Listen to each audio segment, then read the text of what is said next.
Friends, Aditya academy ಚಾನೆಲ್ಗೆ ನಿಮ್ಮೆಲ್ಲರಿಗೂ ಮತ್ತೊಮ್ಮೆ ಸ್ವಾಗತ. ಸೊ ಇವತ್ತಿನ ವಿಡಿಯೋದಲ್ಲಿ ನಾವು ಆದಾಯ ಅಸಮಾನತೆ ಬಗ್ಗೆ ನಾವು ಇವತ್ತು ಮಾತಾಡೋಣ. ಸೊ ಈ ಅಸಮಾನತೆಯನ್ನು ನಾವು ಕಂಡುಹಿಡಿಬೇಕಂತಂದ್ರೆ ಎರಡು ಪ್ರಮುಖ ಅಂಶಗಳು ಅಥವಾ ಎರಡು ಪ್ರಮುಖ ಸ್ಟ್ಯಾಟಿಸ್ಟಿಕ್ಸ್ ನಲ್ಲಿ ಯೂಸ್ ಮಾಡುವಂತ ಎರಡು ಕಾನ್ಸೆಪ್ಟ್ನ ಕೂಡ ಇಲ್ಲಿ ಡಿಸ್ಕಸ್ ಮಾಡೋಣ. ಅದರಲ್ಲಿ ಒಂದು ಲಾರೆನ್ಸ್ ಕರ್ವ್, ಆಮೇಲೆ ಎರಡನೇದು ಗಿನಿ ಕೋಎಫಿಷಿಯಂಟ್ ಅಂತ ಹೇಳಿ ನಾವು ಕರಿತೀವಿ.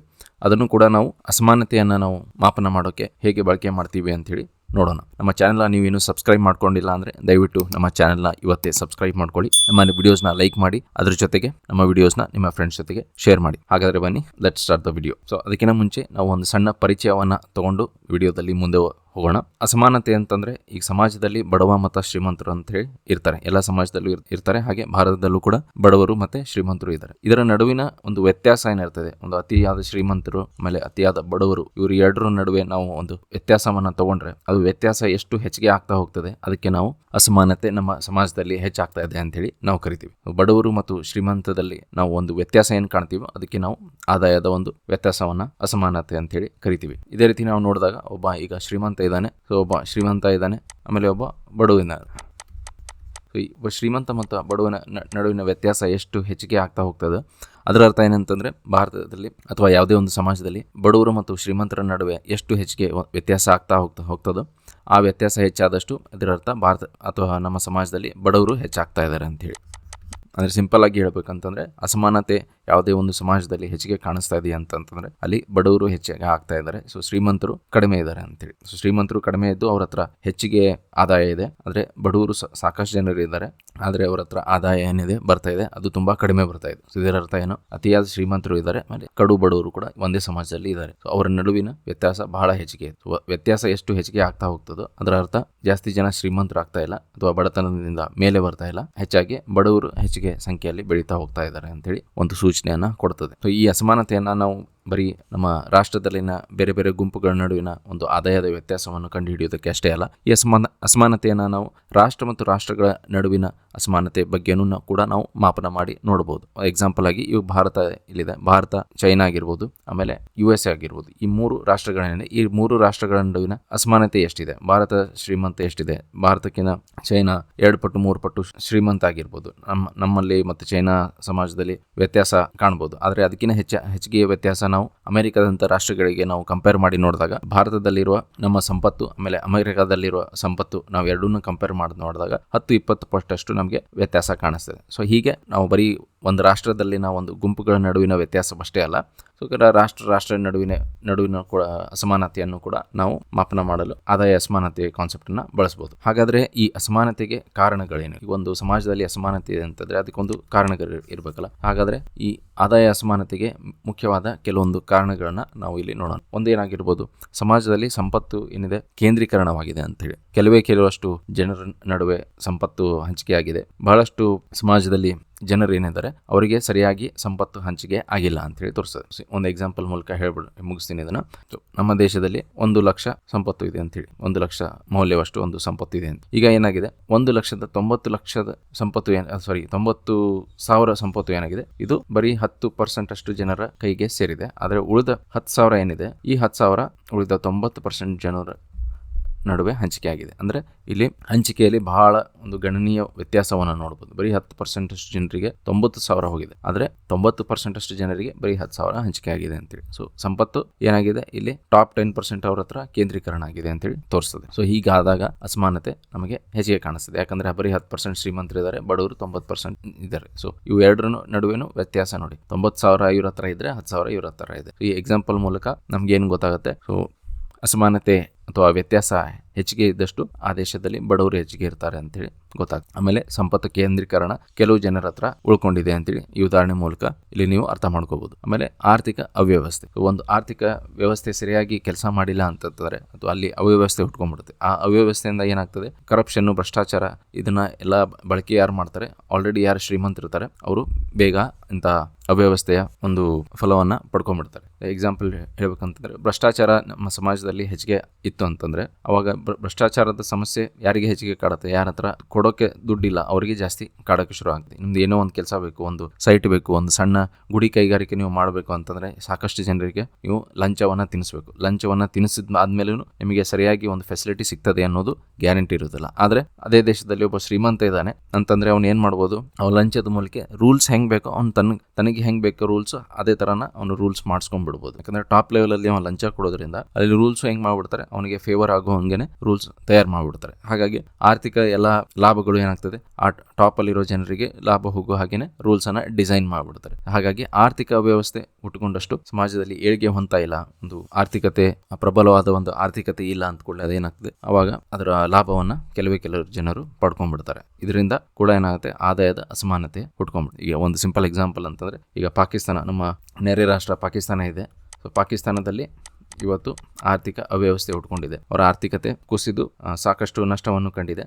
ಹಾಗಾಗಿ ಅಲ್ಲಿ ನೀವು ಆರ್ಥಿಕ ಅವ್ಯವಸ್ಥೆಯನ್ನು ನೋಡ್ತೀರಿ. ಆದರೆ ಇದರೆಲ್ಲ ಬೆನಿಫಿಟ್ ಯಾರಾಗ್ತಾರೆ, ಆದರೆ ಅಲ್ಲಿ ಯಾರು ಶ್ರೀಮಂತರಿದ್ದಾರೆ ಅವರಿಗೆ ಯಾವುದೇ ತರಹದ ಈ ಆರ್ಥಿಕ ಅವ್ಯವಸ್ಥೆಯಿಂದ ಅನಾನುಕೂಲ ಆಗ್ತಾ ಇಲ್ಲ, ಹೊರತು ಎಲ್ಲ ಅನಾನುಕೂಲ ಏನಾಗ್ತಿದೆ ಅಲ್ಲಿನ ಜನರಿಗೆ ಆಗ್ತಾ ಇದೆ. ಹಾಗಾಗಿ ಅಲ್ಲಿ ಲಾಭ ಪಡೆಯೋರು ಯಾರು, ಅಲ್ಲಿ ಟಾಪ್ ಅಲ್ಲಿ ಯಾರು ಇರ್ತಾರೋ, ಶ್ರೀಮಂತರು ಯಾರು ಇರ್ತಾರೋ, ಈ ಅವ್ಯವಸ್ಥೆಯ ಲಾಭ ಕೂಡ ಅವರೇ ಪಡ್ಕೋತಾರೆ. ಆಮೇಲೆ ಉತ್ಪಾದನಾ ಸಾಧನಗಳೇನಿರ್ತಾರೆ ಅದರ ಅಸಮರ್ಪಕ ಹಂಚಿಕೆ ಆದಾಗಲೂ ಕೂಡ ನಮ್ಮ ಸಮಾಜದಲ್ಲಿ ಆದಾಯದ ಅಸಮಾನತೆ ಉಂಟ್ಕೊಂಡ್ಬಿಡುತ್ತೆ. ಉತ್ಪಾದನಾ ಸಾಧನಗಳು ಅಂತಂದ್ರೆ ನೀವು ಲ್ಯಾಂಡ್ ಆಗಿರ್ಬೋದು, ಮೇನ್ ಅಂತಂದ್ರೆ ಭೂಮಿ. ಸೊ ಭೂಮಿ ಒಂದು ಉತ್ಪಾದನದ ಒಂದು ಸಾಧನ. ಯಾಕಂದ್ರೆ ಇದರಿಂದ ನಾವು ಕೃಷಿ ಆದ್ರೂ ಮಾಡ್ಬೋದು, ಅಲ್ಲಿ ಫ್ಯಾಕ್ಟರಿ ಆದ್ರೂ ಸೆಟಪ್ ಮಾಡ್ಕೋಬಹುದು. ಹೀಗೆ ಈ ಉತ್ಪಾದನಾ ಸಾಧನಗಳು ಸರಿಯಾಗಿ ಹಂಚಿಕೆ ಆಗಿದ್ದಿಲ್ಲ ಅಂತಂದ್ರೆ, ಭೂಮಿ ಹಂಚಿಕೆ ಆಗಿದ್ದಿಲ್ಲ ಅಂತ ಅನ್ಕೊಳ್ಳಿ, ಸಮಾಜದಲ್ಲಿ ಏನಾಗ್ತದೆ, ಜಮೀನ್ದಾರಿ ಪದ್ಧತಿಯಿಂದ ಬಂದಂತ ನಮ್ಮದು ಸಮಾಜ, ನಮ್ಮದು ಅಂತಂದ್ರೆ ಜಗತ್ತಿನ ಆಲ್ಮೋಸ್ಟ್ ಎಲ್ಲಾ ಸಮಾಜಗಳು ಕೂಡ ಇದೇ ತರ ಒಂದು ಜಮೀನ್ದಾರಿ ಪದ್ಧತಿಯಿಂದನೇ ಮುಂದುವರ್ಕೊಂಡು ಬಂದಿದೆ. ಇವತ್ತಿನ 21ನೇ ಶತಮಾನದಲ್ಲಿ ಏನಾಗಿದೆ, ನಿಧಾನವಾಗಿ ಅಲ್ಲಿ ಬಡತನ ಕಡಿಮೆಯಾಗಿ ಸ್ವಲ್ಪ ಸಂಪತ್ತು ಬೇರೆಯವರಿಗೆ ಟ್ರಾನ್ಸ್ಫರ್ ಆಗಿ ಅಲ್ಲಿ ಸ್ವಲ್ಪ ಇಂಪ್ರೂವ್ಮೆಂಟ್ ಆಗಿರ್ಬೋದು. ಆದ್ರೆ ಮೂಲತಃ ಅಲ್ಲಿ ಕೂಡ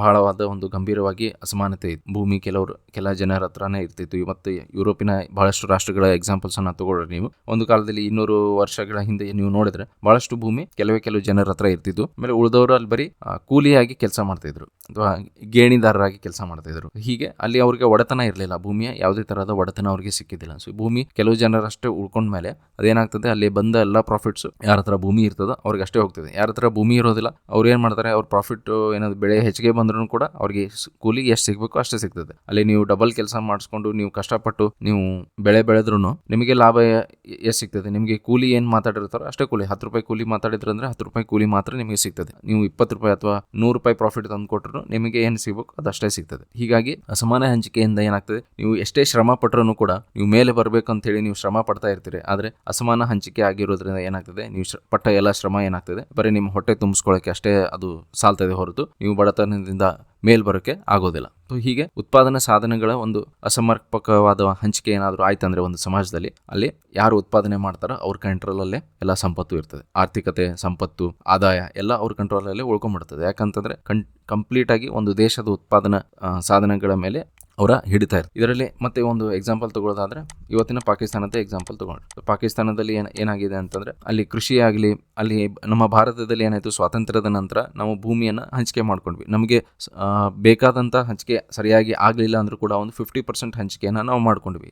ಭೂಮಿ ಲ್ಯಾಂಡ್ ಸೀಲಿಂಗ್ ಆಕ್ಟ್ ಮೂಲಕ ಏನಾಗ್ತೀವಿ, ಲ್ಯಾಂಡ್ ಸೀಲಿಂಗ್ ಆಕ್ಟ್ ದಿಂದ ನಾವು ಭೂಮಿಯಲ್ಲಿ ಹಂಚಿಕೆ ಆಯ್ತು. ಯಾರ ಹತ್ರ 1000, 2000, 3000, 10,000 ಇಷ್ಟು ಹೀಗೆ ಲೆಕ್ಕದಿಲ್ಲಷ್ಟು ಜಮೀನು ಯಾರ ಹತ್ರ ಇತ್ತಂದ್ರೆ ಅದಕ್ಕೊಂದು ಸೀಲಿಂಗ್ ಫಿಕ್ಸ್ ಮಾಡುತ್ತೆ ಗೌರ್ಮೆಂಟ್. ಇಲ್ಲ ನೀವು ಇಂತಿಷ್ಟು ಎಕರೆ ಮೇಲೆ ಒಬ್ಬರು ಹೆಸರು ಮೇಲೆ ಭೂಮಿ ಇರೋ ಹಾಗಿಲ್ಲ ಅಂತೇಳಿ. ಅವಾಗ ಏನಾಯ್ತು, ಯಾರು ಉಳ್ತಿದ್ರು ಅವ್ರಿಗೆ ಅದರ ಬೆನಿಫಿಟ್ ಅನ್ನು ಸಿಕ್ತು. ಅಲ್ಲಿ ಉಳುವವನೇ ಭೂಮಿಯ ಒಡೆಯ ಅಂತ ಹೇಳಿ ಆ ಸ್ಲೋಗನ್ ಏನು ನಾವು ಕೇಳಿರ್ತಿದ್ವಲ್ಲ, ಅದೇನಂತಂದ್ರೆ ಅಲ್ಲಿ ಯಾರು ಕೆಲಸ ಮಾಡ್ತಾ ಇದ್ರು ಭೂಮಿ ಮೇಲೆ ಅವ್ರ ಹೆಸರಿಗೆ ಆ ಜಮೀನನ್ನ ಟ್ರಾನ್ಸ್ಫರ್ ಮಾಡಬೇಕು ಅಂತ ಹೇಳಿ ಆಯ್ತು. ಯಾರು ಅಂತಂದ್ರೆ ಒಂದು ಲಿಮಿಟ್ ಆದ್ಮೇಲೆ ಜಮೀನ್ದಾರ ಹತ್ರ ಅವ್ರಿಗೆ ಕಂಪ್ಲೀಟ್ ಆಗಿ ಟ್ರಾನ್ಸ್ಫರ್ ಮಾಡೋದಲ್ಲ, ಅವ್ರಿಗೆ ಒಂದು ಲಿಮಿಟ್ ಕೊಟ್ಟಿದ್ರು. ನೀವು ಒಂದು ಫ್ಯಾಮಿಲಿ 4 ಜನ ಅಥವಾ 5 ಜನದ ನಿಮ್ಮ ಫ್ಯಾಮಿಲಿ ಇತ್ತಂದ್ರೆ ನೀವು 100 ಎಕರೆ ಮೇಲೆ ಅಥವಾ 200 ಎಕರೆ ಮೇಲೆ ಭೂಮಿಯನ್ನ ಹೊಂದಿರಬಾರ್ದು ಅಂತೇಳಿ. ಅವಾಗ ಏನಾಯ್ತು, 500 ಅಥವಾ 1000 ಎಕರೆ ಇದ್ದವರು ಉಳಿದ 800 ಎಕರೆನ ಅವರು ಬೇರೆಯವರಿಗೆ ಹಂಚಬೇಕಾಗಿತ್ತು. ಸೊ ಅವಾಗ ಅವ್ರು ಹಂಚಬೇಕಾದ್ರೆ ಮೊದಲು ಪ್ರಾಶಸ್ತ್ಯ ಯಾರು ಕೊಡ್ತಿದ್ರು, ತಮ್ಮ ಭೂಮಿಯಲ್ಲಿ ಯಾರು ಕೆಲಸ ಮಾಡ್ತಾ ಇದ್ರು ಅವರಿಗೆ ಅದನ್ನ ಮೊದಲು ಪ್ರಾಶಸ್ತ್ಯ ಕೊಟ್ಟು ಅಲ್ಲಿಗೆ ಕೆಲಸಗಾರರ ನಡುವೆ ಅಥವಾ ಕೂಲಿ ಕಾರ್ಮಿಕರ ನಡುವೆ ಅದನ್ನ ಡಿವೈಡ್ ಮಾಡ್ತಾ ಇದ್ರು. ಸೊ ಹೀಗೆ ಹಂಚಿಕೆ ಆಗೋದ್ರಿಂದ ಏನಾಯ್ತು,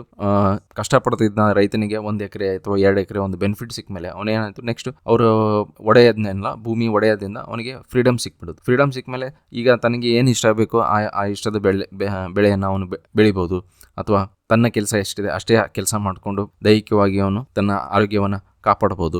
ಅದ್ರ ಜೊತೆಗೆ ಅಲ್ಲಿ ಬೆಳೆ ಚೆನ್ನಾಗಿ ಬಂತಂದ್ರೆ ಆ 2 ಎಕರೆ 3 ಎಕರೆ ಜಾಗದಲ್ಲಿ ಬೆಳೆ ಚೆನ್ನಾಗಿ ಬಂತಂದ್ರೆ ಅದನ್ನ ಸಂಪೂರ್ಣ ಲಾಭವನ್ನು ಕೂಡ ಆ ರೈತ ಪಡೆಯುವಂತ ಒಂದು ಸ್ಥಿತಿಯಲ್ಲಿ ಬಂದ. ಹೀಗಾದಾಗ ಏನಾಯ್ತು, ಒಂದ್ಸಲ ಅಲ್ಲಿ ಉತ್ಪಾದನಾ ಸಾಧನಗಳಿಗೆ ಒಂದು ಹಂಚಿಕೆ ಆಯ್ತು ಭಾರತದಲ್ಲಿ. ಸೊ ಹಂಚಿಕೆ ಆದಾಗ ನಿಧಾನವಾಗಿ ಬೆಳೆ ಬೆಳೆಯುವ ಮೂಲಕ ಬಡತನದಿಂದ ಅಲ್ಪ ಸ್ವಲ್ಪ ಆದ್ರೂ ಸ್ವಲ್ಪ ಮೇಲಕ್ಕೆ ಬರೋಕಾಯ್ತು. ಅದೇ ಅವ್ರಿಗೆ ಭೂಮಿನೇ ಸಿಕ್ಕಿದ್ದಿಲ್ಲ ಅಂತಂದ್ರೆ ಅವ್ರಿಗೆ ಯಾವುದೇ ತರಹದ ಅಲ್ಲಿ ಏನು ಬಡತನದಿಂದ ಹೊರಗೆ ಬರುವಂತ ಚಾನ್ಸ್ ಇರ್ತಿರಲಿಲ್ಲ. ಪಾಕಿಸ್ತಾನದಲ್ಲಿ ಇವತ್ತು ಅದಾಗಿದೆ, ಯಾಕಂದ್ರೆ ಅವರು ಯಾವಾಗ್ಲೂ ಕೂಡ ಭೂಮಿಯನ್ನ ಹಂಚಿಕೆ ಮಾಡಲಿಲ್ಲ.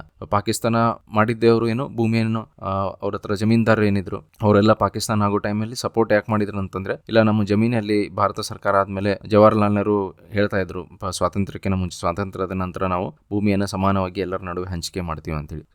ಈ ಸ್ಟೇಟ್ಮೆಂಟ್ ಅನ್ನ ಕೇಳಿ ಅಲ್ಲಿ ಜಮೀನ್ದಾರರು ಏನಿದ್ರು ಪಾಕಿಸ್ತಾನಲ್ಲಿ ಇರುವ ಅವರೆಲ್ಲ ಹೆದರಿ, ಇಲ್ಲ ಇಲ್ಲಿ ಇರೋ ಬರೋ ಜಮೀನನ್ನು ಎಲ್ಲ ಕಸ್ಕೊಂಡ್ಬಿಡ್ತಾರೆ, ಹಾಗಾಗಿ ನಾವು ಪಾಕಿಸ್ತಾನನ ಸಪೋರ್ಟ್ ಮಾಡಿ ನಮ್ಮ ಭೂಮಿಯನ್ನು ನಾವು ಪ್ರೊಟೆಕ್ಟ್ ಮಾಡ್ಕೊಳ್ಳೋಣ ಅಂತ ಹೇಳಿ ಅವರು ಪಾಕಿಸ್ತಾನ್ಗೆ ಅವಾಗ ಸಪೋರ್ಟ್ ಕೊಟ್ಟರು. ಅವರು ಸಪೋರ್ಟ್ ಕೊಟ್ಟ ಹಾಗೆ ಅಲ್ಲಿ ಮೊಹಮ್ಮದ್ ಅಲಿ ಜಿನ್ನಾ ಏನ್ ಮಾಡ್ತಾರೆ, ಅಲ್ಲಿ ಯಾವುದೇ ತರಹದ ಭೂಮಿ ಹಂಚಿಕೆಯನ್ನ ಮಾಡೋದಿಲ್ಲ. ಸೊ ಹಾಗಾಗಿ ಇವತ್ತು ಕೂಡ ನೀವು ಪಾಕಿಸ್ತಾನಲ್ಲಿ ಏನಿದೆ ಜಮೀನ್ದಾರಿ ಪದ್ಧತಿಯನ್ನ ನೋಡ್ತೀರಿ. ಒಬ್ಬರ ಹತ್ರ 10,000 20,000 ಎಕರೆ ಅಷ್ಟು ಜಮೀನು ಅಲ್ಲಿ ಹೊಂದಿದೆ. ಅದ್ರ ಜೊತೆಗೆ ಗೌರ್ಮೆಂಟ್ ಹತ್ರ ಮಿಲಿಟರಿ ಏನಿದೆ ಅವ್ರದ್ದು, ಪಾಕಿಸ್ತಾನಿ ಮಿಲಿಟರಿ ಹತ್ರನೂ ಕೂಡ ಸಾಕಷ್ಟು ಜಮೀನನ್ನು ಅವರು ಹೊಂದಿದ್ದಾರೆ. ಸೊ ಇದರಿಂದ ಏನಾಯ್ತು, ಉತ್ಪಾದನಾ ಸಾಧನಗಳ ಮೇಲೆ ಸಾಮಾನ್ಯ ಜನರಿಗೆ ಹಂಚಿಕೆ ಆಗ್ಲಿಲ್ಲ, ಅವರಿಗೆ ಅದು ಯಾವುದೇ ತರಹದ ಹಕ್ಕು ಸಿಗಲಿಲ್ಲ. ಹಾಗಾಗಿ ಇವತ್ತು ರೈತರು ಅಂತಂದ್ರೆ ಅಲ್ಲಿ ಎಲ್ಲ ದೊಡ್ಡ ಪ್ರಮಾಣದ ರೈತರೇ ಹೆಚ್ಚಿಗೆ. ಸಣ್ಣ ಪ್ರಮಾಣದ ರೈತರು ಏನ್ ಮಾಡ್ತಾರೆ, ಇದೇ ಜಮೀನ್ದಾರ ಹತ್ರ ಅವರಿಗೆ ಒಂದು ದುಡ್ಡು ಕೊಟ್ಟು 5 ಎಕರೆನೋ 10 ಎಕರೆ ಅವರಿಗೆ ಎಷ್ಟು ಸಾಧ್ಯ ಆಗ್ತದೆ ಅಷ್ಟು ಎಕರೆಯನ್ನ ಇವರು ತಮ್ಮ ಇದಕ್ಕೆ ಲೀಸ್ಗಾಗಿ ತಗೊಂಡು ಅಲ್ಲಿ ಲೀಸ್ಗಾಗಿ ಕೆಲಸ ಮಾಡ್ಕೊಂಡು ಆಮೇಲೆ ಅಲ್ಲಿ ಬಂದನ ಬೆಳೆ ಏನಿರ್ತದೆ ಅಲ್ಲಿ ಹಂಚಿಕೆ ಆಗಿರ್ಬೋದು ಅಥವಾ ಪ್ರಾಫಿಟ್ಸ್ ಅಲ್ಲಿ ಒಂದು ಅಮೌಂಟ್ ಮಾತಾಡಿರ್ಬೋದು, ಇಷ್ಟು ಅಮೌಂಟ್ ನಾವು ಕೊಡ್ತೀವಿ ಅಂತೇಳಿ ಅಷ್ಟು ಅಮೌಂಟ್ ಹೀಗೆ ಕೊಡ್ತಾ ಇರ್ತಾರೆ. ಆದ್ರೆ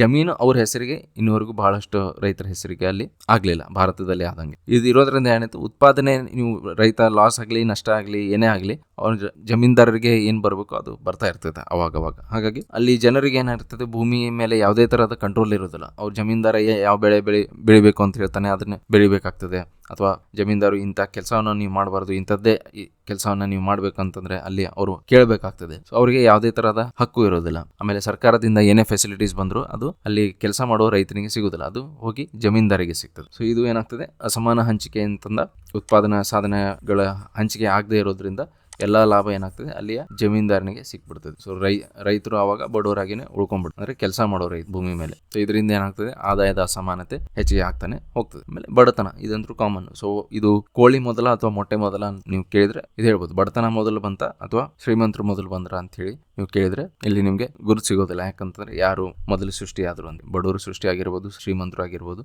ಇಲ್ಲಿ ಏನಾಗ್ತಿದೆ ಆ ವ್ಯತ್ಯಾಸ ಬೆಳೀತಾನೆ ಹೋಗ್ತಾ ಇದೆ. ಸೊ ಬಡವರದಿಂದ ಅವರು ಹೆಚ್ಚಿಗೆ ಬಡವರು ಆಗ್ತಾ ಹೋಗ್ತಾ ಇದ್ದಾರೆ ಒಂದು ಸಮಾಜದಲ್ಲಿ ಅಂತಂದ್ರೆ ಅಲ್ಲಿ ಆದಾಯ ಅಸಮಾನತೆ ಹೆಚ್ಚಿಗೆ ಆಗ್ತಾ ಇದೆ ಅಥವಾ ಬಡತನದಿಂದ ಆದಾಯ ಅಸಮಾನತೆ ಬೆಳೀತಾ ಇದೆ ಅಂತ ಹೇಳಿ ಹೇಳ್ಬೋದು. ಆಮೇಲೆ ಅದೇ ತರ ನಿರುದ್ಯೋಗ. ಸೊ ನಿರುದ್ಯೋಗ ಇಲ್ಲಿ ಒಂದು ಬಹಳ ಇಂಪಾರ್ಟೆಂಟ್ ಫ್ಯಾಕ್ಟರ್ ಆಗ್ತದೆ. ಯಾಕಂದ್ರೆ ನಿಮ್ಮ ಹತ್ರ ಕೆಲಸ ಮಾಡಲು ಆಗ್ಲಿಲ್ಲ ಅಂತಂದ್ರೆ ಈ ಅಸಮಾನತೆ ಅಥವಾ ಈ ಸಂಪತ್ತು ವಿಕೇಂದ್ರೀಕರಣ ಮಾಡೋಕ್ಕೆ ಆಗ್ಲಿಲ್ಲ ಅಂದ್ರೂ ಕೂಡ ನಿಮ್ಮ ಹತ್ರ ಒಂದು ಉದ್ಯೋಗ ಇರಲಿಲ್ಲ, ಕೆಲಸ ಮಾಡೋಕೆ ಒಂದು ಉದ್ಯೋಗ ಇರಲಿಲ್ಲ ಅಂತಂದ್ರೆ ಅವಾಗ ನೀವು ಹೊಟ್ಟೆಪಾಡಿಗಾಗೂ ಒಂದು ಹೋರಾಟ ಮಾಡಬೇಕಾಗುತ್ತೆ ಡೈಲಿ. ಅಂತ ಸ್ಥಿತಿಯಲ್ಲಿ ನಿರುದ್ಯೋಗದ ಪರಿಸ್ಥಿತಿ ಇತ್ತಂತಂದ್ರೆ ಆವಾಗ ನಿಮಗೆ ಯಾವುದೇ ತರಹದ ಆದಾಯ ಹೆಚ್ಚಿಗೆ ಆಗುವಂತ ಸ್ಥಿತಿ ಇರೋದಿಲ್ಲ. ನಿರುದ್ಯೋಗ ಹೆಚ್ಚಿಗೆ ಇದ್ದಷ್ಟು ನಿಮಗೆ ಯಾವುದೇ ತರಹದ ಆದಾಯ ಮೂಲ ಇರೋದೇ ಇಲ್ಲ. ಆದಾಯ ಮೂಲ ಇಲ್ಲ ಅಂದ್ಕೊಳ್ಳೆ ನೀವು ಬರೀ ಹೊಟ್ಟೆಪಾಡಿಗೆ ಹೋರಾಟ ಮಾಡಬೇಕು. ಸರ್ಕಾರ ಏನಾದರೂ ಸಣ್ಣ ಪುಟ್ಟ ನಿಮಗೆ ರೇಷನ್ ತರ ಏನಾದರೂ ಕೊಡ್ತಾ ಇದೆ ಅಂದ್ರೆ ಅದ್ರ ಮೇಲೆ ಡಿಪೆಂಡ್ ಆಗಬೇಕಾಗುತ್ತೆ. ಅದರಿಂದ ಹೆಚ್ಚಿಗೆ ಯಾವುದೇ ತರಹದ ಬೆನಿಫಿಟ್ ನಿಮಗೆ ಸಿಗೋದಿಲ್ಲ. ನಿರುದ್ಯೋಗ ಕೂಡ ಒಂದು. ಆಮೇಲೆ ಭೂ ಒಡೆತನ ಹಕ್ಕು, ಆಗ್ಲೇ ಹೇಳಿದೆ, ಸಂಪತ್ತು ಕೇಂದ್ರೀಕರಣ ಆಗಿರ್ಬೋದು, ಆಮೇಲೆ ಉತ್ಪಾದನಾ ಸಾಧನಗಳ ಮೇಲೆ ಹಂಚಿಕೆ ಆಗದೆ ಇರೋದಿರ್ಬೋದು, ಇದೆಲ್ಲ ಭೂ ಒಡೆತನ ಸಿಕ್ಕರೆ ನಿಮಗೆ ಆ ಏನದು ಭೂಮಿಯನ್ನು ನೀವು ಮಾರ್ಕೊಂಡು ನೀವು ಬೇರೆ ಬಿಸ್ನೆಸ್ ಆದರೂ ಮಾಡ್ಬೋದು, ಬೇರೆ ಏನಾದರೂ ಕೆಲಸವನ್ನ ನೀವು ಮಾಡ್ಬೋದು. ಅಥವಾ ನೀವು ಭೂಮಿ ಕೃಷಿ ಮಾಡ್ತೀರಂತಂದ್ರೆ ಕೃಷಿ ಮಾಡ್ಕೊಂಡು ಅದ್ರ ಏನ್ ಬರ್ತದೆ ಆದಾಯನ ನೀವು ಅಲ್ಲಿಂದ ಏನ್ ಆದಾಯ ಬರ್ತದೋ ಆ ಆದಾಯನ ನೀವೇ ಪಡ್ಕೊಂಡು ನಿಮ್ಮ ಸ್ಥಿತಿಯನ್ನ ನೀವು ಉದ್ಧಾರ ಮಾಡ್ಬೋದು. ಆಮೇಲೆ ಪಿತ್ರಾರ್ಜಿತ ಆಸ್ತಿ ಹಕ್ಕು. ಸೊ ಪಿತ್ರಾರ್ಜಿತ ಆಸ್ತಿ ಹಕ್ಕು ಅಂತಂದ್ರೆ 1,000 ಎಕರೆ ಜಮೀನಿದೆ. ಸೊ ಈಗ ಮುಂದೆ ಬರೋ ಪೀಳಿಗೆಗೆ ಏನಾಗಿದೆ, ಅವ್ರು ಏನು ಕೆಲಸ ಮಾಡಿಲ್ಲ ಅಂತಂದ್ರು ಆ 1,000 ಜಮೀನು ಇವರಿಗೆ ಟ್ರಾನ್ಸ್ಫರ್ ಆಗ್ಬಿಡ್ತದೆ. ಅದೇ ಒಬ್ಬ ಬಡವ ಇರ್ತಾನೆ, ಆ ಬಡವನ ಅವರು ಪಿತ್ರಾರ್ಜಿತ ಯಾವುದೇ ಆಸ್ತಿ ಇರೋದಿಲ್ಲ. ಸೊ ಅವಾಗ ಏನಾಗ್ತದೆ, ಅವನು ಮಕ್ಕಳು ಕೂಡ ಬಡವರಾಗಿ ಉಳ್ಕೋತಾರೆ. ಅವ್ರಿಗೆ ಏನಾದ್ರು ಒಂದು ಒಳ್ಳೆ ಉದ್ಯೋಗ ಪಡ್ಕೊಂಡು ಅಥವಾ ಒಂದು ಒಳ್ಳೆ ಯಾವ್ದಾದ್ರು ಬಿಸ್ನೆಸ್ ಅಲ್ಲಿ ಅವ್ರು ಸಕ್ಸಸ್ ಕಾಣಲಿಲ್ಲ ಅಂತಂದ್ರೆ ಅವರು ಬಡವರಾಗಿ ಉಳ್ಕೊಂಡ್ಬಿಡ್ತಾರೆ. ಆದ್ರೆ ಒಬ್ಬ ಶ್ರೀಮಂತ ಫ್ಯಾಮಿಲಿದಿಂದ ಬರೋನಿಗೆ ಏನಾಗ್ತದೆ, ಅವನ ಭೂಮಿ ಅದರ ಬೆಲೆ ಕೂಡ ಮೇಲೆ ಹೋಗ್ತಾ ಇರುತ್ತೆ. ಮುಂದಿನ ಪೀಳಿಗೆಗೆ ಅದರ ಬೆಲೆ ಕೂಡ ಜಾಸ್ತಿ ಆಗಿರುತ್ತದೆ. ಹಾಗಾಗಿ ಅವ್ರ ಮಕ್ಕಳು ಕೂಡ ಇನ್ನಷ್ಟು ಶ್ರೀಮಂತರು ಆಗ್ತಾರೆ ಹೊರತು ಬಡವರು ಆಗೋದಿಲ್ಲ ಇಲ್ಲಿ. ಪಿತ್ರಾರ್ಜಿತ ಆಸ್ತಿ ಹಕ್ಕು ಇರೋದ್ರಿಂದ ಏನಾಗ್ತದೆ, ಮುಂದಿನ ಪೀಳಿಗೆ ಕೂಡ ಶ್ರೀಮಂತರಾಗಿ ಉಳಿತಾರೆ, ಬಡವರ ಮುಂದಿನ ಫ್ಯಾಮಿಲೀಸ್ ಕೂಡ ಅವ್ರು ಬಡವರಾಗಿ ಉಳ್ಕೊಂಡ್ಬಿಡ್ತವೆ. ಹೀಗೆ ಇದ್ದಾಗ ಆದಾಯದ ಅಸಮಾನತೆ ಕೂಡ ಇಲ್ಲಿ ಡಿಫ್ರೆನ್ಸ್ ಆಗ್ತದೆ. ಸೊ ಅದಕ್ಕೆ ಕೆಲವೊಂದು ಕಂಟ್ರೀಸ್ ಅಲ್ಲಿ ವೆಲ್ತ್ ಟ್ಯಾಕ್ಸ್ ಅಂತ ಹೇಳಿ ಇಂಟ್ರೊಡ್ಯೂಸ್ ಮಾಡ್ತಾರೆ. ಎಸ್ಟೇಟ್ ಟ್ಯಾಕ್ಸ್ ಆಮೇಲೆ ವೆಲ್ತ್ ಟ್ಯಾಕ್ಸ್ ಅಂತ ಹೇಳಿ ಇದನ್ನ ಕರೀತಾರೆ. ಎಸ್ಟೇಟ್ ಟ್ಯಾಕ್ಸ್ ಅಂದ್ರೂ ಕೂಡ, ಎಸ್ಟೇಟ್ ಅಂತಂದ್ರೆ ನಿಮ್ಮ ಪಿತ್ರಾರ್ಜಿತ ಆಸ್ತಿ ಏನಿದೆ ಆ ಆಸ್ತಿ ಮಕ್ಕಳಿಗೆ ಟ್ರಾನ್ಸ್ಫರ್ ಆಗಬೇಕಾದ್ರೆ ಅದ್ರದ್ದು ಒಂದು ವ್ಯಾಲ್ಯೂಯೇಷನ್ ಮಾಡ್ತಾರೆ. ವ್ಯಾಲ್ಯೂಯೇಷನ್ ಮಾಡಿ 1 ಕೋಟಿ ಬೆಲೆ ಬಾಳುವಂತ ಒಂದು ಆಸ್ತಿ ಇದೆ ಅಂತ ಅನ್ಕೊಳ್ರಿ. ಆ ಜಮೀನು ಮಕ್ಕಳಿಗೆ ಟ್ರಾನ್ಸ್ಫರ್ ಆಗಬೇಕಾದ್ರೆ ಇದ್ರ ಮೇಲೆ 30-35% ಈ ತರ ಒಂದು ಟ್ಯಾಕ್ಸ್ ಹಾಕ್ತಾರೆ. ಮಕ್ಕಳು ನಿಮ್ಮ ಹೆಸರಿಗೆ ನೀವು ಮಾಡ್ಕೋಬೇಕು ಅಂತಂದ್ರೆ, ಜಮೀನನ್ನ ತಂದೆಯಿಂದ ಬಂದ ಜಮೀನು ನಿಮ್ಮ ಹೆಸರಿಗೆ ನೀವು ಮಾಡ್ಕೋಬೇಕಂತಂದ್ರೆ ಸರ್ಕಾರಕ್ಕೆ ನೀವು 30 ಲಕ್ಷ ಟ್ಯಾಕ್ಸ್ ಕಟ್ಟಬೇಕಾಗುತ್ತೆ. 30 ಲಕ್ಷ ಟ್ಯಾಕ್ಸ್ ಕಟ್ಕೊಂಡು ಈ ಜಮೀನು ಬೇಕಂದ್ರೆ ನಿಮ್ಮ ಹೆಸರಿಗೆ ನೀವು ಮಾಡ್ಕೊಳ್ಳಿ ಅಂತ. ಸೊ ಇದಕ್ಕೆ ನಾವು ಎಸ್ಟೇಟ್ ಟ್ಯಾಕ್ಸ್ ಅಂತ ಹೇಳಿ ಕರಿತೀವಿ. ಸೊ ಅವಾಗ ಏನಾಗ್ತದೆ, ಸೊ ಅಟ್ಲೀಸ್ಟ್ ನೀವು ಆ ಹಂಚಿಕೆಯನ್ನ ನೀವು, ಯಾಕಂದ್ರೆ ಅವ್ರ ಕಡೆಯಿಂದ ನೀವು ಭೂಮಿಯನ್ನ ಪಡೆದುಕೊಂಡು ಸರ್ಕಾರ ಜಪ್ತು ಮಾಡಕ್ ಆಗುದಿಲ್ಲ. ಯಾಕಂತಂದ್ರೆ ಅವ್ರಿಗೆ ಒಂದು ಹಕ್ಕು ಇರ್ತದೆ, ಆ ಹಕ್ಕು ಪಿತ್ರಾರ್ಜಿತವಾಗಿ ಬಂದಿರ್ತದೆ. ಹಾಗೆ ಯಾಕಂದ್ರೆ ಬಡವನಿಗೂ ಕೂಡ 1 ಗುಂಟೆ ಜಾಗ ಇದ್ರೂ ಕೂಡ ಅದ್ರ ಅವ್ನ ಮಕ್ಕಳಿಗೆ ಹೋಗ್ತಾ ಇರ್ತದೆ. ಹಾಗಾಗಿ ನಾವು ಅಲ್ಲಿ ವ್ಯತ್ಯಾಸ ಮಾಡಕ್ ಆಗುದಿಲ್ಲ. ಅವ್ರದ್ದು ಇಷ್ಟೇ ಎಕರೆ ಇದ್ರೆ ನಾವು ಅವ್ರಿಗೆ ಹಂಚಿಕೆ ಮಾಡಕ್ ಬಿಡಬಾರ್ದು, ಆದ್ರೆ ನಮಗೆ ಆಸ್ತಿ ಹಕ್ಕು ಸಿಕ್ತಂದ್ರೆ ನಾವು ಪಡೆದುಕೋಬೇಕು ಅಂತ ಹೇಳಿ ನಾವು ವ್ಯತ್ಯಾಸ ಮಾಡೋಕ್ ಆಗುದಿಲ್ಲ. ಅವಾಗ ಏನ್ ಮಾಡ್ಬೋದು, ಸರ್ಕಾರ ನಿಮ್ಮ ಸಂಪತ್ತು ಒಂದಿಷ್ಟು ಅಮೌಂಟ್ಗಿನ ಜಾಸ್ತಿ ಇತ್ತಂದ್ರೆ, ಅಥವಾ 1 ಕೋಟಿಗೆಲ್ಲ ಮಾಡೋಕ್ಕಾಗೋದಿಲ್ಲ. ಅದು ಲೆಟ್ಸ್ ಒಂದು 50 ಕೋಟಿ 100 ಕೋಟಿ ಹೀಗೆ ಸಂಪತ್ತು ಒಬ್ಬರಿಂದ ಇನ್ನೊಬ್ಬರಿಗೆ ಬರ್ತಾ ಇದೆ ಅಂತ ಕೂಡಲೇ ಅಲ್ಲಿ ಸರ್ಕಾರ ಒಂದು ಟ್ಯಾಕ್ಸ್ ಅನ್ನು ಹಾಕಿ ಕಲೆಕ್ಟ್ ಮಾಡಬಹುದು. ಈ ಬಂದ ಟ್ಯಾಕ್ಸ್ ಇಂದ ಏನ್ ಮಾಡಬಹುದು, ಬಡವರಿಗೆ ಬೇರೆ ಯಾವ್ದಾದ್ರು ಸ್ಕೀಮ್ಸ್ ಗಳಿಗೆ ಅದು ಬೆನಿಫಿಟ್ ಆಗಬಹುದು, ಅಥವಾ ದೇಶದ ಅಭಿವೃದ್ಧಿ ಕಾರ್ಯಕ್ರಮಗಳಿಗೆ ಅದನ್ನ ಮತ್ತೆ ವಾಪಸ್ ಖರ್ಚು ಮಾಡಬಹುದು. ಈ ತರ ಕಾನ್ಸೆಪ್ಟ್ಸ್ ಯುರೋಪಿಯನ್ ಕಂಟ್ರೀಸ್ ಅಲ್ಲಿ ಇದಾವೆ. ಭಾರತದಲ್ಲೂ ಇಂತಹ ಒಂದು ಕಾನ್ಸೆಪ್ಟ್ ತರಬೇಕು ಅಂತ ಹೇಳಿ ಕೆಲವೊಬ್ರು ದನಿ ಎತ್ತಿದ್ರು. ಕೆಲವೊಂದು ಪೊಲಿಟಿಕಲ್ ಪಾರ್ಟೀಸ್ ಕೂಡ ಇದರ ಬಗ್ಗೆ ಮಾತಾಡ್ತಾ ಇದ್ರು. ಆದ್ರೆ ಭಾರತದ ಸ್ಥಿತಿಗತಿಗೆ ಸ್ವಲ್ಪ ಬೇರೆ ಇದೆ. ಯಾಕಂದ್ರೆ ಇಲ್ಲಿ ನಾವು ಭೂಮಿ ಹಂಚಿಕೆ ಆಗೋದ್ರಿಂದ ಅಲ್ಲಿ ಬಡವರಿಗೂ ಕೂಡ ಇಲ್ಲಿ ಭೂಮಿ ಇದೆ. 1 ಎಕರೆ ಆಗಿರ್ಬೋದು, ಎಷ್ಟೇ ಇರಲಿ, ಅರ್ಧ ಎಕರೆ 1 ಎಕರೆ ಎಷ್ಟೇ ಆದ್ರೂ ಭೂಮಿನೇ ಅದು ಅವರಿಗೆ ಇದೆ. ಈಗ ಅವ್ರ ಮಕ್ಕಳಿಗೆ ಹೋಗ್ಬೇಕಂತಂದ್ರೆ ಅದನ್ನ ನಾವು ಟ್ಯಾಕ್ಸ್ ಮಾಡಬೇಕಾ ಬೇಡ ಅನ್ನೋದೊಂದು ಪ್ರಶ್ನೆ ಚಿಹ್ನೆಯಲ್ಲಿ ಹುಟ್ಕೊಂತದೆ.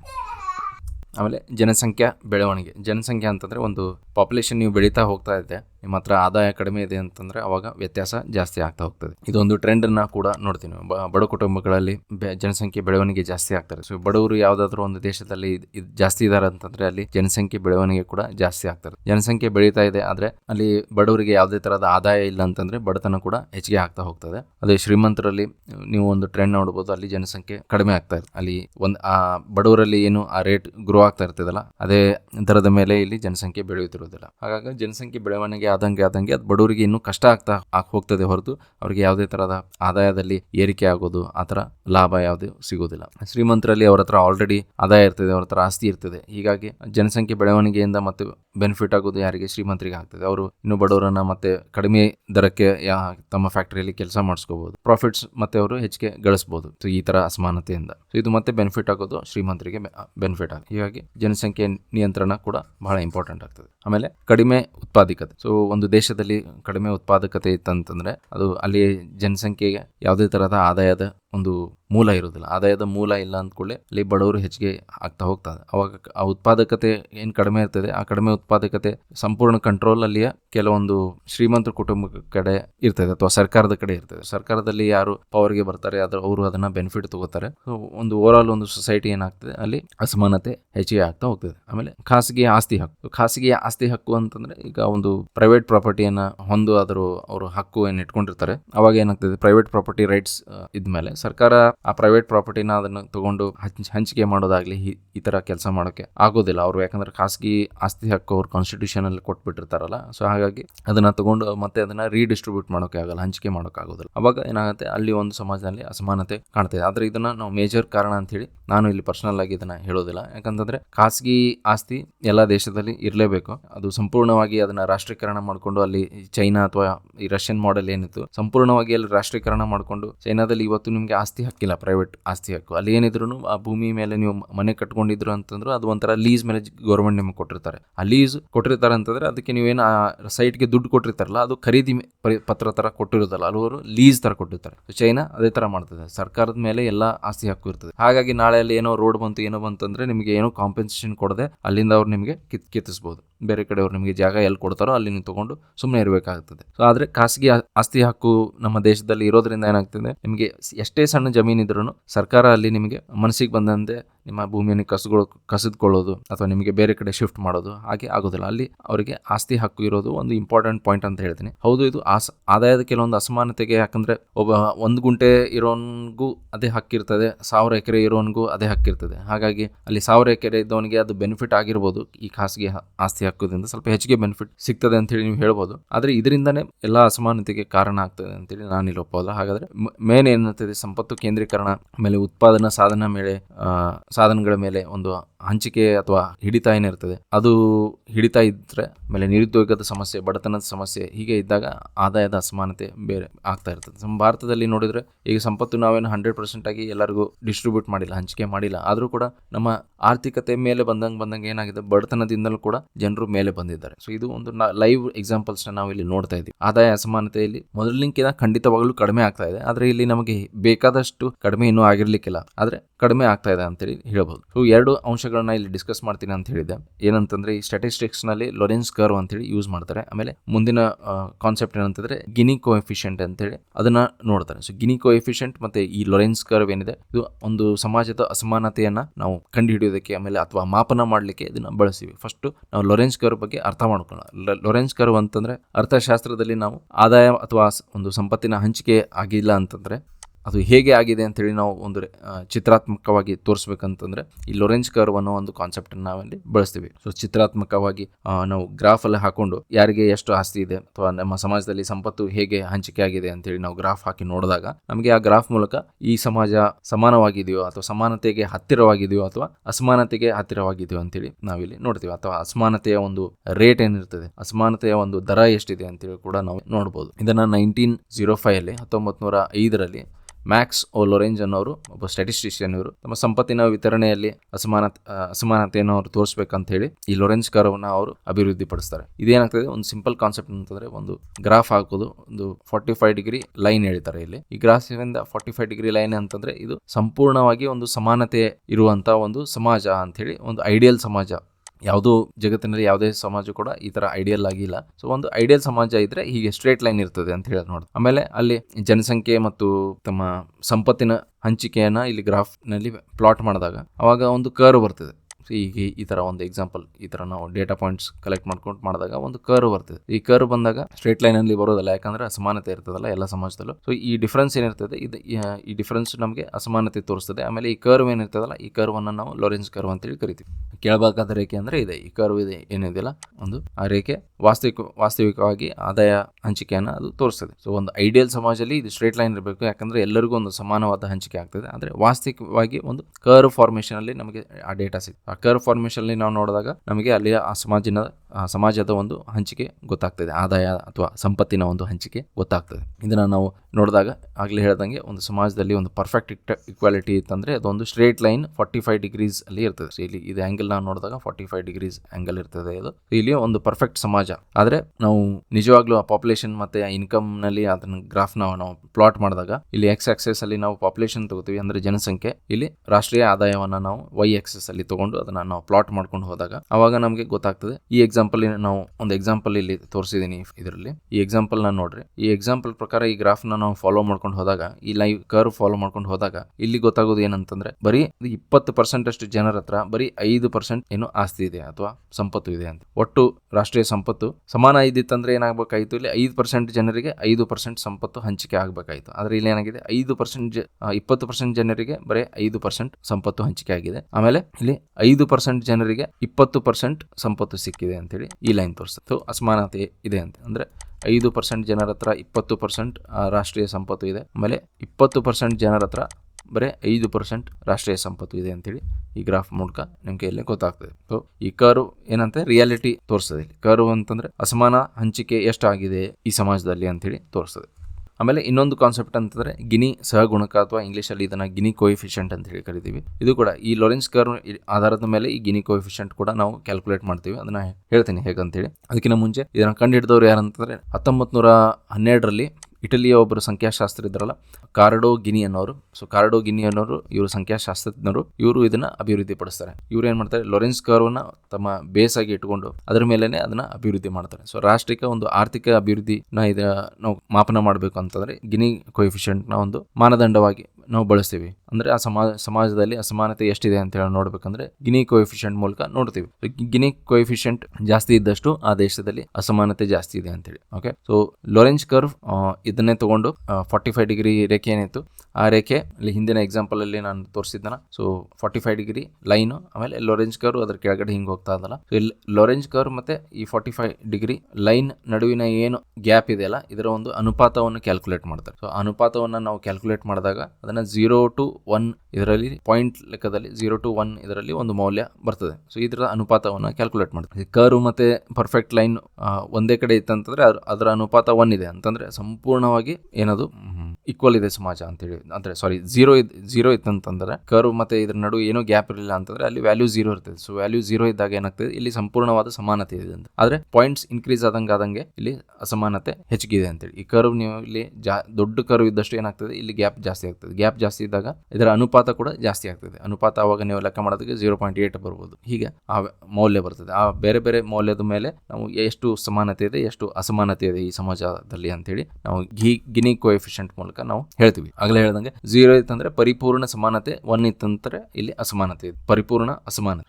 0 to 1 ನಡುವೆ ಒಂದು ವ್ಯಾಲ್ಯೂ ಇರ್ತದೆ. ಯಾಕಂದ್ರೆ ಪರಿಪೂರ್ಣ ಅಸಮಾನತೆ ಕೂಡ ಇರೋದಿಲ್ಲ, ಪರಿಪೂರ್ಣವಾಗಿ ಸಮಾನತೆ ಕೂಡ ಇರುವುದಿಲ್ಲ ಯಾವುದೇ ಒಂದು ಸಮಾಜದ. ಆದಾಯ ಅಸಮಾನತೆಯನ್ನು ನಾವು ಇದನ್ನ ಮಾಪನ ಮಾಡಲು ಬಳಸ್ತೀವಿ. ಓಕೆ, ಸೊ ಈ ಎರಡು ಕಾನ್ಸೆಪ್ಟ್ಸ್ ನಾವು ಅರ್ಥ ಮಾಡ್ಕೊಂಡಿವಿ. ಅಸಮಾನತೆಯನ್ನ ನಾವು ನೋಡ್ಬೇಕಂತಂದ್ರೆ ಒಂದು ಲೊರೆಂಜ್ ಕರ್ವ್ ಬಗ್ಗೆ ಅರ್ಥ ಮಾಡ್ಕೊಂಡಿವಿ. ಅದನ್ನ ನೀವು ರಿವೈಂಡ್ ಮಾಡ್ಕೊಂಡು ಇನ್ನೊಂದ್ಸಲ ನೋಡ್ಬೋದು. ಸೇಮ್ ಕಾನ್ಸೆಪ್ಟ್ ಇದೆ, ಸಿಂಪಲ್ ಆಗಿ ಎಕ್ಸ್ಪ್ಲೇನ್ ಮಾಡಿದ್ದೀನಿ. ಅದನ್ನ ನಿಮ್ಗೆ ಅರ್ಥ ಆಗಿಲ್ಲ ಅಂತಂದ್ರೆ ನೀವು ಇನ್ನೊಂದ್ಸಲ ರಿವೈಂಡ್ ಮಾಡ್ಕೊಂಡು ಆ ಕಾನ್ಸೆಪ್ಟ್ ನ ಅರ್ಥ ಮಾಡ್ಕೋಬಹುದು. ಆಮೇಲೆ ಗಿನಿ ಕೋಎಫಿಷಿಯಂಟ್ ಲೊರೆಂಜ್ ಕರ್ವ್ ಬೇಸ್ ಇಟ್ಕೊಂಡೇ ಇದ್ರ ಮೇಲೆ ಕಾರ್ಡೋ ಗಿನಿಯನ್ನವರು ಅದನ್ನ ಅಭಿವೃದ್ಧಿ ಪಡಿಸ್ತಾರೆ. ಇದೇನಂತಂದ್ರೆ ಲೊರೆಂಜ್ ಕರ್ವ್ ಬರೀ ತೋರಿಸ್ತಾ ಇತ್ತು ರೇಖಾಚಿತ್ರಾತ್ಮಕವಾಗಿ ಒಂದು ಸಮಾಜದಲ್ಲಿ ಅಸಮಾನತೆ ಇದೆ ಅಂತ ಹೇಳಿ ತೋರಿಸ್ತಾ ಇತ್ತು. ಆದ್ರೆ ಅದನ್ನ ನಾವು ಒಂದು ಮೌಲ್ಯೀಕರಣ ಮಾಡ್ಬೇಕಂತಂದ್ರೆ ಅದನ್ನ ನಾವು ನಂಬರ್ಸ್ ಅಲ್ಲಿ ಹಾಕಿ, ಇಲ್ಲ ಈ ನಂಬರ್ ಅಲ್ಲಿ 0 to 1 ನಡುವೆ ನಂಬರ್ ಹಾಕೊಂಡು ಈ ನಂಬರ್ ಇದ್ರೆ ಅಲ್ಲಿ ಅಸಮಾನತೆ ಹೆಚ್ಚಿಗೆ ಇದೆ, ಈ ನಂಬರ್ ಇದ್ರೆ ಅಲ್ಲಿ ಅಸಮಾನತೆ ಕಡಿಮೆ ಇದೆ ಅಂತ ಹೇಳಿ ನಾವು ಅದನ್ನ ಕ್ವಾಂಟಿಫೈ ಮಾಡಿ ನೋಡ್ಬೇಕಂತಂದ್ರೆ ಅವಾಗ ಗಿನಿ ಕೋಎಫಿಷಿಯಂಟ್ ನ ಯೂಸ್ ಮಾಡ್ತೀವಿ. ಅವಾಗ ಏನ್ ಮಾಡ್ತಾರೆ, ಆ ಲೈನ್ ಇದೆಯಲ್ಲ ಆ ಲೈನ್ ಮತ್ತೆ ಕರ್ವ್ ಒಂದು ಅನುಪಾತ ಕ್ಯಾಲ್ಕುಲೇಟ್ ಮಾಡಿ, ಅನುಪಾತ ಹೆಚ್ಚಿಗೆ ಇದ್ದಷ್ಟು ಗಿನಿ ಕೋಎಫಿಷಿಯಂಟ್ ಜಾಸ್ತಿ ಇರ್ತದೆ.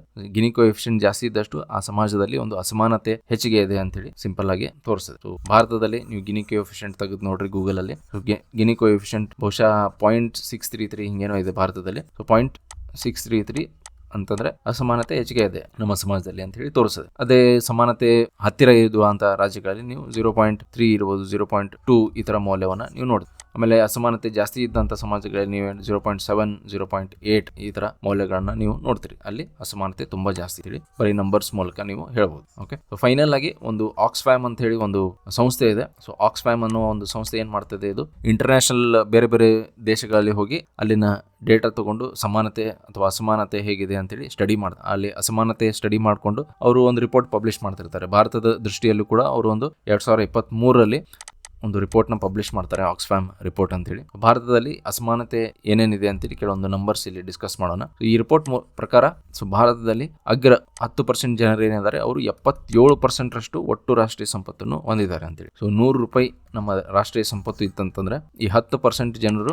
ಏನ್ ಮಾಡ್ತಾರೆ, 77 ರೂಪಾಯಿ ಈ 10% ಜನರ ಹತ್ರ ಕೈಯಲ್ಲೇನೆ ಈ ಒಟ್ಟು ರಾಷ್ಟ್ರೀಯ ಸಂಪತ್ತಿನ 77 ರೂಪಾಯಿ ಬರೀ 10% ಜನರ ಹತ್ರ ಇದೆ ಅಂತೇಳಿ ಈ ರಿಪೋರ್ಟ್ ಮೂಲಕ ಅವರು ತಿಳಿಸ್ತಾರೆ. 2017ರಲ್ಲಿ 73ರಷ್ಟು ಏನು ಸಂಪತ್ತು ಸೃಷ್ಟಿಯಾಗಿತ್ತು ಆ ವರ್ಷ, ಅದು ಬರೀ 1% ಜನರ ಕೈಲಿ. ಸೊ ಒಂದು ಎಕ್ಸಾಂಪಲ್ ಆಗಿ 2017ರಲ್ಲಿ ನಾವು ಆ ವರ್ಷ ನಮ್ಮ ಸಂಪತ್ತು 10 ರೂಪಾಯಿ ನಾವು ಸೃಷ್ಟಿ ಮಾಡಿದ್ವಿ ಅಂತ ಹೇಳಿ ಅನ್ಕೊಳ್ಳೋಣ. ಆ ವರ್ಷ 10 ರೂಪಾಯಿ ನಾವು ಏನು ಸೃಷ್ಟಿ ಮಾಡಿದ್ವಿ, ಇದರಲ್ಲಿ 7.3 ರೂಪಾಯಿ ಬರೀ 1% ಜನರ ಕೈಯಲ್ಲಿ ಆ ಸಂಪತ್ತು ಸೇರಿದ ಹೇಳಿ ತೋರಿಸ್ತದೆ. ಏನು ಆ ಸಂಪತ್ತು ಸೃಷ್ಟಿಯಲ್ಲಿ ಅಲ್ಲಿ ಕೆಲವೊಂದು ಏನು ಫ್ಯಾಮಿಲೀಸ್ ಇವತ್ತು ನಮ್ಮ ಭಾರತದಲ್ಲಿ ಇದೆ, ಆ ಕೆಲವೊಂದು ಫ್ಯಾಮಿಲೀಸ್ ನಿಮಗೆ ಗೊತ್ತಿರುತ್ತೆ ಆಲ್ರೆಡಿ ಯಾವ ಫ್ಯಾಮಿಲೀಸ್ ಅಂತೇಳಿ. ಆ ಫ್ಯಾಮಿಲೀಸ್ ಕೈಯಲ್ಲಿ ಇವತ್ತು ಬಿಸ್ನೆಸ್ಸಸ್ ಇದೆ. ಸೊ ಆ ಬಿಸ್ನೆಸ್ ಅಲ್ಲಿ ಪ್ರಾಫಿಟ್ ದಿಂದ ಏನ ಸಂಪತ್ತು ಸೃಷ್ಟಿಯಾಗಿತ್ತಂದ್ರೆ ಆ ಸಂಪತ್ತು ಸೃಷ್ಟಿ ಆ 1% ಫ್ಯಾಮಿಲೀಸ್ಗೆ ಇವತ್ತು ಹೋಗಿದ್ದು ಒಂದು ಉದಾಹರಣೆಯನ್ನ ನಾವು 2017ರಲ್ಲಿ ನೋಡಿದ್ವಿ. ಆಮೇಲೆ ಅದೇ ವೇಳೆ 67 ಕೋಟಿ ಜನರ ಸಂಪತ್ತು ಏನಲ್ಲಿ 67 ಕೋಟಿ ಜನರ ಹತ್ರ ಅವರ ಸಂಪತ್ತಿನಲ್ಲಿ ಏರಿಕೆ ಬರೀ 1% ಮಾತ್ರ ಆಗಿದೆ. ನಿಮ್ಮ ಹತ್ರ ಒಂದು ಲೆಟ್ಸೆ 10 ರೂಪಾಯಿ ಸಂಪತ್ತು ಇದೆ ಅಂತ ಅನ್ಕೊಳ್ರಿ. 10 ರೂಪಾಯಿ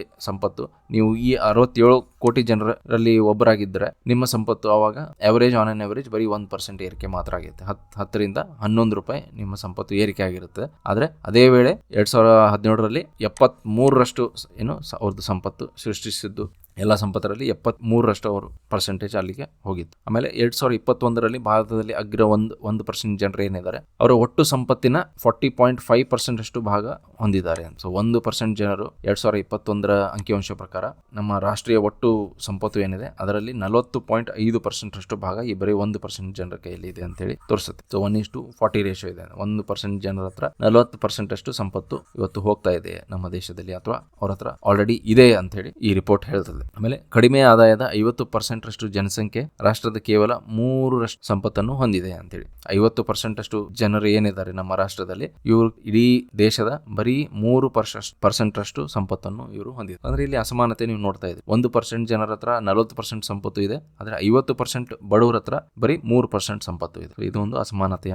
ತೋರಿಸ್ತದೆ ಒಂದು ಸಮಾಜದ, ಇಲ್ಲಿ ಭಾರತ ಸಮಾಜ. ಭಾರತದಲ್ಲಿ ಆಮೇಲೆ 90% ಜನರು ಏನಿದ್ದಾರೆ ಇವರು ಬರೀ ನಮ್ಮ ರಾಷ್ಟ್ರೀಯ ಸಂಪತ್ತಿನಲ್ಲಿ ಬರೀ 25.7% ಅಷ್ಟು ಭಾಗವನ್ನ ಇವರು ಹೊಂದಿದ್ದಾರೆ ಅಂತ ಹೇಳಿ ತೋರಿಸ್ತದೆ. ಸೊ 90 ಜನರ, ನಾವು 100 ಜನರ ಒಟ್ಟು ನಮ್ಮ ಜನಸಂಖ್ಯೆ ಅಂತ ಹೇಳಿ ಒಂದು ಉದಾಹರಣೆಗೆ ತಗೊಂಡ್ರೆ 90 ಜನರ ಹತ್ರ ಬರೀ 25% ಸಂಪತ್ತು ಇದೆ. ಉಳಿದ 10% ಜನರ ಹತ್ರ ಎಷ್ಟು 77% ಅಷ್ಟು ಅಂದಾಜು ಸಂಪತ್ತು ಅವರು ಹೊಂದಿದ್ದಾರೆ. ಸೊ ಇದೊಂದು ಅಸಮಾನತೆಯ ಒಂದು ಕರಾಳ ಸತ್ಯ ಅಂತೇಳಿ ನಾವು ಹೇಳ್ಬೋದು. ಹಾಗಾದ್ರೆ ಇವತ್ತಿನ ವಿಡಿಯೋದಲ್ಲಿ ನಾವು ಮೂಲತಃವಾಗಿ ಆದಾಯ ಅಸಮಾನತೆಯ ಬಗ್ಗೆ ನಾವು ಡಿಸ್ಕಸ್ ಮಾಡಿದ್ವಿ. ಆದಾಯ ಅಸಮಾನತೆ ಓಕೆ. ಸೊ ಆದಾಯ ಅಸಮಾನತೆ ನಾವು ನೋಡಿದಾಗ ಭಾರತದಲ್ಲಿ ಆಕ್ಸ್ಫ್ಯಾಮ್ ಗ್ರೂಪ್ ಪ್ರಕಾರ ಕೆಲವೊಂದು ಅಂಕಿ ಅಂಶಗಳನ್ನ ನಾವು ನೋಡಿದ್ವಿ. ಆಮೇಲೆ ಅಸಮಾನತೆಯನ್ನ ನಾವು ಹೇಗೆ ಕ್ಯಾಲ್ಕುಲೇಟ್ ಮಾಡ್ತೀವಿ ಅಥವಾ ನಾವು ರೇಖಾಚಿತ್ರಾತ್ಮಕವಾಗಿ ಗ್ರಾಫ್ ಮೂಲಕ ಅದನ್ನ ಹೇಗೆ ತೋರಿಸ್ತೀವಿ, ಅಥವಾ ಅದನ್ನ ನಾವು ನಂಬರ್ಸ್ ಮೂಲಕ ನಾವು ಹೇಳ್ಬೇಕಂತಂದ್ರೆ ಗಿನಿ ಕೋಎಫಿಷಿಯಂಟ್ ನ ನಾವು ಹೇಗೆ ಬಳಕೆ ಮಾಡಿ ಒಂದು ಸಮಾಜದ ಅಸಮಾನತೆಯನ್ನ ನಾವು ತೋರಿಸ್ತೀವಿ ಅಂತೇಳಿ ಎರಡು ಕಾನ್ಸೆಪ್ಟ್, ಲಾರೆನ್ಸ್ ಕರ್ವ್ ಮತ್ತೆ ಗಿನಿ ಕೋಎಫಿಷಿಯಂಟ್ ಬಗ್ಗೆನೂ ಕೂಡ ನಾವು ಇವತ್ತಿನ ವಿಡಿಯೋದಲ್ಲಿ ಡಿಸ್ಕಸ್ ಮಾಡಿದ್ವಿ. ಹಾಗಾದ್ರೆ ಇವತ್ತಿನ ವಿಡಿಯೋವನ್ನ ನಾವು ಇಲ್ಲಿಗೆ ನಿಲ್ಲಿಸೋಣ. ಇವತ್ತಿನ ವಿಡಿಯೋ ನಿಮಗೆ ಇಷ್ಟ ಆದ್ರೆ ದಯವಿಟ್ಟು ನಮ್ಮ ವಿಡಿಯೋವನ್ನ ಲೈಕ್ ಮಾಡಿ. ನಮ್ಮ ಚಾನೆಲ್ನ ನೀವು ಸಬ್ಸ್ಕ್ರೈಬ್ ಮಾಡ್ಕೊಂಡಿಲ್ಲ ಅಂತಂದ್ರೆ ಕೂಡಲೇ ನಮ್ಮ ಚಾನೆಲ್ನ ನೀವು ಸಬ್ಸ್ಕ್ರೈಬ್ ಮಾಡಿಕೊಂಡು ನಮ್ಮ ವಿಡಿಯೋಸ್ನ ಬೇರೆಯವರೊಂದಿಗೆ ದಯವಿಟ್ಟು ಶೇರ್ ಮಾಡಿ. ಮುಂದಿನ ವಿಡಿಯೋದಲ್ಲಿ ನಾವು ಒಂದು ಬಹಳ ಇಂಪಾರ್ಟೆಂಟ್ ಟಾಪಿಕ್ನ ತಗೊಂಡ್ ಬರ್ತೀನಿ. ಈಗ ರೀಸೆಂಟ್ ಕೆಲವೊಂದು ವರ್ಷಗಳಲ್ಲಿ ಬಹಳಷ್ಟು ಇದನ್ನ ಬಗ್ಗೆ ನೀವು ಕೇಳ್ತಾ ಇದ್ರಿ. ಇದನ್ನ ಇಂಗ್ಲಿಷಲ್ಲಿ ನಾವು ಯೂನಿವರ್ಸಲ್ ಬೇಸಿಕ್ ಇನ್ಕಮ್ ಅಂತ ಹೇಳಿ ಕರಿತೀವಿ. ಯೂನಿವರ್ಸಲ್ ಬೇಸಿಕ್ ಇನ್ಕಮ್, ಇದನ್ನ ಕನ್ನಡದಲ್ಲಿ ನಾವು ಸಾರ್ವತ್ರಿಕ ಮೂಲ ಆದಾಯ ಅಂತೇಳಿ ಕನ್ನಡದಲ್ಲಿ ನಾವು ಇದನ್ನು ಕರಿತೀವಿ. ಇದು ಒಂದು ಇಂಪಾರ್ಟೆಂಟ್ ಕಾನ್ಸೆಪ್ಟ್. ರೀಸೆಂಟ್ ಇಯರ್ಸ್ ಅಲ್ಲಿ, ಈಗ ಕಳೆದ ಕೆಲವೊಂದು ವರ್ಷಗಳಲ್ಲಿ ಬಹಳ ಗಂಭೀರವಾಗಿ ಚರ್ಚೆ ಮಾಡ್ತಾ ಇದ್ದಾರೆ. ಕೆಲವೊಂದು ರಾಷ್ಟ್ರಗಳು ಇದನ್ನ ಸ್ಯಾಂಪಲ್ ಆಗಿ ಯೂನಿವರ್ಸಲ್ ಬೇಸಿಕ್ ನ ಇದನ್ನ ಸ್ಯಾಂಪಲ್ ಒಂದು ಪಾಪ್ಯುಲೇಷನ್ ಮೇಲೆ ಇದನ್ನ ಆಲ್ರೆಡಿ ಟ್ರೈ ಮಾಡಿದ್ದಾರೆ. ಇದರ ಒಳಿತು ಕೆಡುಕು ಇದರ ಬಗ್ಗೆ ಎಲ್ಲವನ್ನು ನಾವು ಈ ವಿಡಿಯೋದಲ್ಲಿ ಡಿಸ್ಕಸ್ ಮಾಡ್ತೀವಿ. ಯಾಕಂದ್ರೆ ಈ ಕಾಂಪಿಟೇಟಿವ್ ಎಕ್ಸಾಮ್ಸ್ ದೃಷ್ಟಿಕೋನದಿಂದ ನೋಡೋದಾದ್ರೂ ಈ ಕಾನ್ಸೆಪ್ಟ್ ಮೇಲೆ ನಿಮಗೆ ಕ್ವಶನ್ಸ್ ಬಂದ್ರು ಬರ್ಬೋದು. ಎಸ್ಪೆಷಲಿ ಥಿಯರಿಟಿಕಲ್ ಪಾರ್ಟ್ ಇರ್ತದಲ್ಲ, ನೀವು KS ಅಥವಾ IAS ಎಕ್ಸಾಮ್ಸ್ ಅಲ್ಲಿ ನೀವು ಪ್ರಿಪರೇಷನ್ ಮಾಡ್ತಾ ಇದ್ರೆ ಅಲ್ಲಿ ಥಿಯರಿಯಲ್ಲಿ ಯೂನಿವರ್ಸಲ್ ಬೇಸಿಕ್ ಇನ್ಕಮ್ ಬಗ್ಗೆ ಪ್ರಶ್ನೆಗಳು ಬಂದ್ರು ಬರ್ಬೋದು. ಹಾಗಾಗಿ ಈ ಕಾನ್ಸೆಪ್ಟ್ ನ ನೀವು ದಯವಿಟ್ಟು ಮಿಸ್ ಮಾಡ್ಕೋಬೇಡಿ. ನೀವು ಸೀರಿಯಸ್ ಪ್ರಿಪರೇಷನ್ ಮಾಡ್ತಾ ಇದ್ರೆ ಈ ಕಾನ್ಸೆಪ್ಟ್ ಮೇಲೆ ನಾನು ಏನ್ ವಿಡಿಯೋ ಮಾಡ್ತೀನಿ ಆ ವಿಡಿಯೋನ ದಯವಿಟ್ಟು ನೋಡಿ ಅದನ್ನ ನೀವು ನಿಮ್ಮ ಫ್ರೆಂಡ್ಸ್ ಜೊತೆಗೂ ದಯವಿಟ್ಟು ಶೇರ್ ಮಾಡ್ಕೊಳ್ಳಿ. ಓಕೆ, ಹಾಗಾದ್ರೆ ಮುಂದಿನ ವಿಡಿಯೋದೊಂದಿಗೆ ನಿಮಗೆ ಮತ್ತೊಮ್ಮೆ ಸಿಗ್ತೀನಿ. ಅಲ್ಲಿವರೆಗೂ thank you all for watching.